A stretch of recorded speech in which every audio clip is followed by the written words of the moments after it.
For the quick specification of our Galaxy A26, check natin.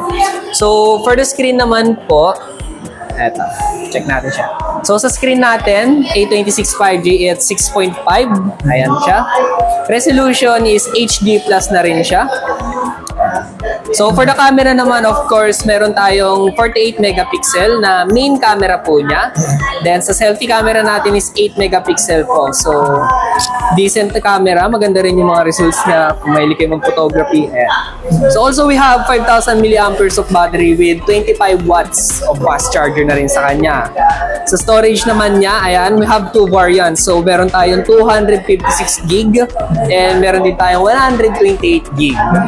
For the processor naman po is nakaano na tayo sa kanya, Exynos 1380. So mataas na level na rin po ng processor ginamit sa kanya. Pang games or other application is kaya niyang supportahan ng smooth. And so CPU speed 2.3 GHz na meron sa kanya. Octa-core na din siya, of course. Ayan. And of course, 5G na siya. And for its durability naman po is IP67. Ito yung water resistant and dust resistant. And it has AI function din, di ba? Yes, it has AI functions. That is circle to search. Yeah. Okay, both variants or both units or models are available here at SM. Of course, Samsung.